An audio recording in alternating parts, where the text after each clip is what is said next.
আপনি কেন চিল্লাচ্ছেন? চিল্লাইছে মানে হ্যাঁ কি ব্যাপার তোরা? এটা তো আমার পছন্দ হয় না, ওটা কাট না হলে এটা কাট, ওটাও কাট এটা নিব না আমি। কতগুলা তরমুজ কাটান, এটাও লাল এটাও লাল, আমি এটা নিব না, কাটলে কি নিতে হবে? আমি এই তরমুজ আমার পছন্দ হয় না, আরেকটা কাট। আমি এগুলো কার কাছে বেচি? কার কাছে বেচবো মানে আমি কি জানি? কাস্টমারের কাছে বিক্রি করবি, কার কাছে বিক্রি করে আমি কি জানি? আরেকটা কাট, আর বেটা আরেকটা কাটতে বলছে, আরেকটা কাট।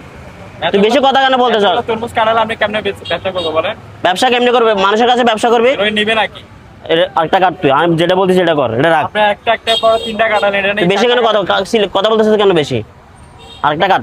না আর কাটতে পারবো না, আমার ব্যবসা লস হয়ে যাবে না। কিসের ব্যবসা লস? আরেকটা কাট, আরেকটা কাট, নাহলে দোকানে কিন্তু সরা। আরেকটা কাট না হলে আরেকটা কাট। এই ভাই এভাবে ব্যবহার করতেছিস আরেকটা কাট।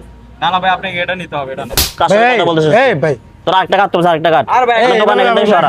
তিনটার পর চারটা আপনি কাটালেন, এখানে ওনাকে দুইটা তিনটা করে কাটাই ফেলছেন, এগুলো কি ওনার কাস্টমারকে কাছে বিক্রি করতে হবে না? আপনি সাউন্ড করিয়েন না। আমি আউট মানুষ বলতে আপনার আপনি কথা বুঝেন, শুনেন। আরেকটা কাট। আপনি ওনাকে যে রাখেন, ওনাকে যে বললেন যে দোকান আপনি কেন চিল্লাচ্ছেন? ভাই চিল্লাইছে মানে হ্যাঁ কি ব্যাপার তোরা? সরল সোজা মানুষ ফেলে তোরা এমন করস নাকি? কয়টা কাটাছিস তুই? তুই নিবি কয়টা? কয়টা নিবি কয়টা তুই? চারটার তরমুজ কাটাইছি। হ্যাঁ এই তিনটে চারটে তুই এইটারে দিবি, এইটারে দিবি। কি সমস্যা তোদের? তরমুজ এটা কি লাল না? এটা কি লাল না? এটা কি খাওয়ার যোগ্য না? তাহলে এটা নিবি না কেন? কি ফাজলামি মানুষ তোর এখানে? কিনতে আসছিস না ফাজলামি করতে আসছিস কোনটা? হ্যাঁ কি সমস্যা? এটা আমার পছন্দ হয় না। এটা পছন্দ না হলে তুই এটা কাটাছিস কেন?